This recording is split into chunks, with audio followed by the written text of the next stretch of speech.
हरि ओम friends.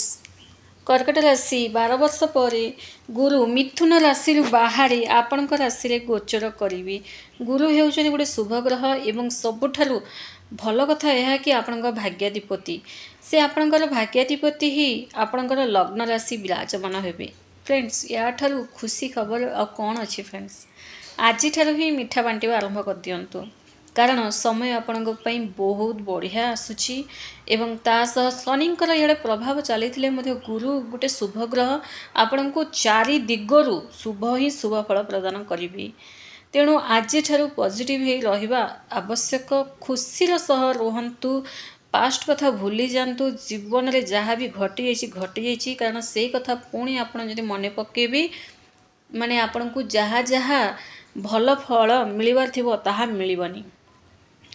कर्कट राशि जो मैंने भी आम ओडिया सुख संसार चैनल को नुआ कर चैनल को सब्सक्राइब करूँ। वीडियो जब आपको पसंद आए गोटे लाइक सह कमेंट श्रद्धा और भक्तिर विश्वास सह ओम नमः शिवाय निश्चय लिखु कारण से ही होउछन्ति आपणकर आराध्य देवता।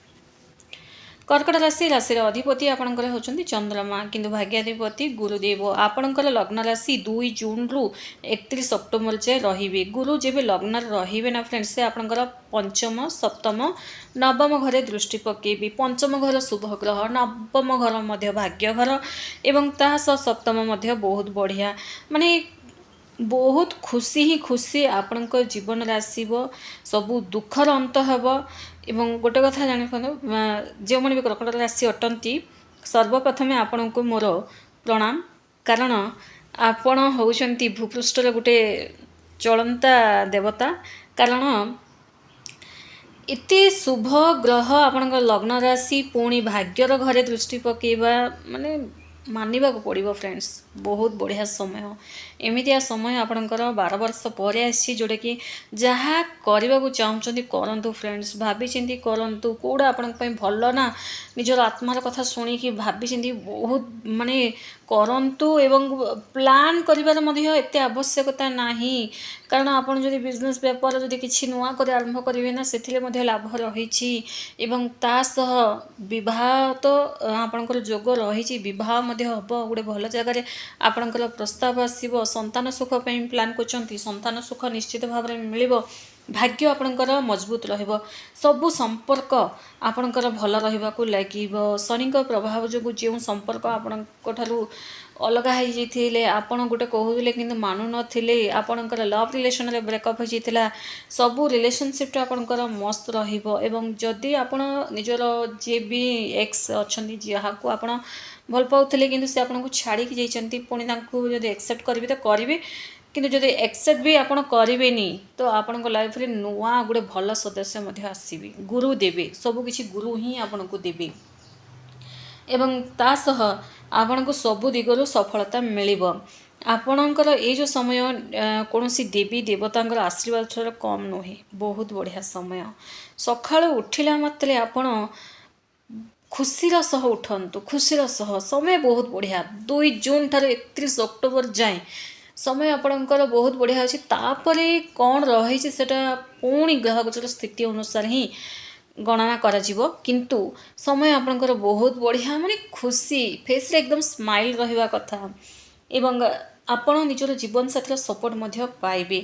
आपण जदि किछि इलीगल काम रे जदि फसी जंती किंबा कहार ब्लैकमेलिंग रे फसी जंती आपण को न्याय मिलिबो। पूजा पाठ रे आपण देखिबे अधिक ध्यान देबे आध्यात्मिक प्रति अधिक रुचि रखिबे किछि मंत्र जप करिबा किछि नाम जप करिबा किंबा कोनोसी ठाकुरंकर फोटो मूर्ति आनिबे एही समय रे पूजा पाठ करिबे तांकर भक्ति करिबे तो ए सब आपनक भितर आसीबो एवं जहाँ भी करंतु फ्रेंड्स सब किछि भल ही रहइबो। संतान सुख मिलिबो। जो माने उच्च शिक्षा प्राप्ति करबा को चाहउछन्ती एही समय बहुत बढ़िया रहिछि उच्च शिक्षा प्राप्ति करिवे आपणकर किछि दीर्घ दिन रे गुप्त इच्छा पूर्ण हेबो एवं जोड़ा कि आप चाहूले कि से कामटा बनी जाऊ हो जाऊ घर लोके मानि जातु किंबा एमती जोड़ा कि आपण हृदय लुचेकी रखिंट किसी कथा से ही गुप्त इच्छाटा पूरण हेब।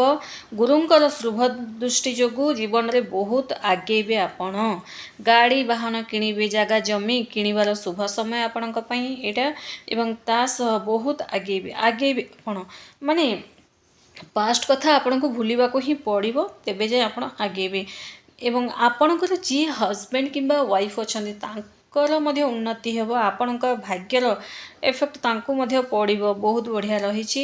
ଏବଂ ନିଜର ପିତାମାତାଙ୍କର ସ୍ୱାସ୍ଥ୍ୟରେ ମଧ୍ୟ ସୁଧାର ଆସିବ। ପିତାମାତା ମଧ୍ୟ ଆପଣଙ୍କ ସହ ଭଲ ବ୍ୟବହାର କରିବେ, କଥାବାର୍ତ୍ତା ଭଲସେ ହେବେ ଏବଂ ଆପଣଙ୍କ ମାତାଙ୍କ ସହ ଆପଣଙ୍କ ରିଲେସନସିପ୍ଟା ବହୁତ ବଢ଼ିଆ ରହିବ।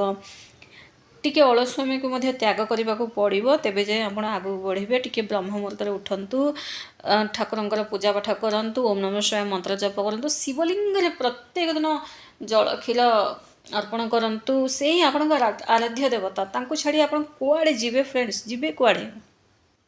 ସେ ହିଁ ଆପଣଙ୍କର ଭାଗ୍ୟଟା ନିର୍ଦ୍ଧାରିତ କରିଥାନ୍ତି। ତେଣୁ ଆପଣ ତାଙ୍କ ପାଇଁ ଟିକେ ସମୟ ଦେବା ଆବଶ୍ୟକ। ସକାଳୁ ଉଠି ସ୍ନାନାଦି କରି ମନ୍ଦିର ଯଦି ଯାଉଛନ୍ତି ପ୍ରତ୍ୟେକ ଦିନ ତ ଯାଆନ୍ତୁ, କିଛି ଅସୁବିଧା ନାହିଁ, ସେଇଟା ଆହୁରି ବହୁତ ବଢ଼ିଆ। ଯଦି ନାହିଁ, ସମସ୍ତଙ୍କ ଘରେ ତ ପ୍ରାୟ ଶିବଲିଙ୍ଗ ରଖିଥାନ୍ତି। ଶିବଲିଙ୍ଗ ଯଦି ଆପଣଙ୍କ ଘରେ ଅଛି, ଜଳ କ୍ଷୀର ଅର୍ପଣ କରି ପୂଜା ପାଠ କରନ୍ତୁ, ଘିଅ ଦୀପ ଜାଳନ୍ତୁ। ମାନେ ଆପଣଙ୍କୁ କିଛି ମାଗିବାର ମଧ୍ୟ ଆବଶ୍ୟକତା ନାହିଁ, ସମୟ ବହୁତ ବଢ଼ିଆ ରହିଛି। ଗୁରୁ କିଏ ଅଟନ୍ତି? ବିଷ୍ଣୁ ହିଁ ଅଟନ୍ତି। ସେ ଆପଣଙ୍କ ଉପରେ କୃପା କରାଇବେ ଏବଂ ଶିବଙ୍କ ଭକ୍ତି ଅଧିକ ହେଲେ ହିଁ ଗୁରୁଙ୍କ କୃପା ମିଳିଥାଏ। ଦାମ୍ପତ୍ୟ ଜୀବନରେ ଆପଣ ଉନ୍ନତି ଦେଖିବାକୁ ପାଇବେ ଏବଂ ଆପଣଙ୍କ ଘରେ ଶୁଭ ଏବଂ ମାଙ୍ଗଳିକ କାର୍ଯ୍ୟ ମଧ୍ୟ ହେବ, ବିବାହ ଠିକ୍ ହେବ। ଏବଂ ତା ସହ ଗୋଟେ କଥା, କାହା କଥାରେ ବେଶୀ ସେଣ୍ଟିମେଣ୍ଟ ହେଇଯାଆନ୍ତୁ ନାହିଁ କିମ୍ବା କାହା ପଛରେ ବେଶୀ ପଡ଼ନ୍ତୁ ନାହିଁ। ଗୁରୁ ହେଉଛନ୍ତି ନବଗ୍ରହର ଗୁରୁ ଅଟନ୍ତି, ସେ କେବେ କାହା ପଛରେ ପଡ଼ନ୍ତି ନାହିଁ। ସେ ଓଲଟିଆ ସବୁ ଗ୍ରହ ତାଙ୍କଠାରୁ ହିଁ ଶିକ୍ଷା ଜ୍ଞାନ ପାଇବାକୁ ଆସିଥାନ୍ତି। ୟା ମାନେ ଆପଣ ବୁଝିବାକୁ ପଡ଼ିବ କି ସେଟା ଲଭ୍ ରିଲେସନରେ ହେଉ କିମ୍ବା ଯେଉଁ ମାମଲାରେ ହେଉ, କାହା ପଛରେ ବେଶୀ ପଡ଼ନ୍ତୁ ନାହିଁ, କାହାକୁ ବେଶୀ ବୁଝେଇବା ଚକ୍କରେ କିମ୍ବା କାହାକୁ ଜ୍ଞାନ ଦେବା ଚକ୍କରେ ବେଶୀ ପଡ଼ନ୍ତୁ ନାହିଁ। କାରଣ କିଛି କିଛି ଟିପ୍ସ ଗୁଡ଼ାକ ଫଲୋ କଲେ ହିଁ ସବୁ କିଛି ଭଲ ହେବାକୁ ଲାଗିଥାଏ। ଯଦି ଆପଣ ଅଧିକରୁ ଅଧିକ କାହାକୁ ଯଦି ଜ୍ଞାନ ଦେବେ, କାହାକୁ ବୁଝେଇବେ, ତ ଆପଣଙ୍କର ଟିକେ କମି ହିଁ ରହିବ, ବୁଝିପାରିଲେ? ଏବଂ ଯେମିତି କହିଲି, ସବୁଦିନ ଓମ୍ ନମଃ ଶିବାୟ ମନ୍ତ୍ର ଜପ କରିବେ, ଶିବଲିଙ୍ଗରେ ଜଳ କ୍ଷୀର ଢାଳିବେ। ଯଦି ସବୁଦିନ ସମ୍ଭବ ନୁହେଁ, କିନ୍ତୁ କରିବାକୁ ତ ପଡ଼ିବ ଯଦି ଲାଇଫ୍ ଚେଞ୍ଜ କରିବାକୁ ଚାହୁଁଛନ୍ତି। ଯଦି ସମ୍ଭବ ନୁହେଁ ତାହେଲେ ସୋମବାର କରନ୍ତୁ, ସୋମବାର ଶନିବାର ହେଲେ କରନ୍ତୁ, ଦେଖିବେ ବହୁତ ବଢ଼ିଆ ରହିବ। ଏବଂ ଗାୟତ୍ରୀ ମନ୍ତ୍ର ଜପ କରନ୍ତୁ, ସକାଳୁ ସକାଳୁ ଗାଧୋଇ ସାରିଲା ପରେ ଗାୟତ୍ରୀ ମନ୍ତ୍ର ଜପ କରନ୍ତୁ ଏକଦମ ଶାନ୍ତ ମନରେ। ଗାୟତ୍ରୀ ମନ୍ତ୍ର ଆପଣ 4 ଥର ଲେଖା ଜପ କରିପାରନ୍ତି, ନହେଲେ 21 ଥର ଲେଖା ଜପ କରିପାରନ୍ତି, ନହେଲେ 51 ଥର ଲେଖା ଜପ କରିପାରନ୍ତି। ଯେତିକି ଅଧିକ ସଂଖ୍ୟାରେ ଜପ କରିବେ ଆପଣଙ୍କ ପାଇଁ ସେତେ ଭଲ। ଗାୟତ୍ରୀ ମନ୍ତ୍ର ଏକଦମ ଆଖି ବନ୍ଦ କରି ଏକଦମ ଶାନ୍ତ ମନରେ ଗାୟତ୍ରୀ ଭଗବାନଙ୍କୁ ସ୍ମରଣ କରିକିନା ପୁରା ଧ୍ୟାନ ସେ ଜପ କରନ୍ତୁ। ଲାଇଫ୍ ହିଁ ଚେଞ୍ଜ ହେଇଯିବ ଫ୍ରେଣ୍ଡସ୍, ଲାଇଫ୍ଟା ଚେଞ୍ଜ ହେଇଯିବ। ଆପଣଙ୍କ ପାଇଁ ଗୋଟେ ଶୁଭ ସମୟ ଏମିତି ବି ଚାଲୁଛି, ବହୁତ ବଢ଼ିଆ ସମୟ। ଯାହା ଚାହିଁବେ ତାହା ଆପଣଙ୍କୁ ମିଳିବାକୁ ଲାଗିବ। ଯେଉଁଟା କରିବାକୁ ଚାହୁଁଛନ୍ତି ତାହା ନିଶ୍ଚିତ ଭାବରେ କରିବେ। ଆପଣଙ୍କୁ କେହି ଅଟକେଇଲେ ମଧ୍ୟ ନିଜର ବୁଦ୍ଧି ଖଟେଇ କାମ କରନ୍ତୁ ସେହି ଜାଗାରେ। ସେଟା କେତେ ପରିମାଣରେ ଠିକ୍, କେତେ ପରିମାଣରେ ଭୁଲ ବୋଲି, କାରଣ ନିଜ ଆତ୍ମାରୁ ଯେଉଁଟା ବାହାରିଥାଏ ନା, ସେଟା ଭଲ ହିଁ ବାହାରିଥାଏ। ଆପଣଙ୍କ ପାଇଁ ବହୁତ ବଢ଼ିଆ ରହିଛି, କୌଣସି ପ୍ରକାର ଅସୁବିଧା ନାହିଁ। କମେଣ୍ଟସରେ ଶ୍ରଦ୍ଧା ଏବଂ ଭକ୍ତି ଏବଂ ବିଶ୍ୱାସର ସହ ଓମ୍ ନମଃ ଶିବାୟ ନିଶ୍ଚୟ ଲେଖନ୍ତୁ। ଧନ୍ୟବାଦ।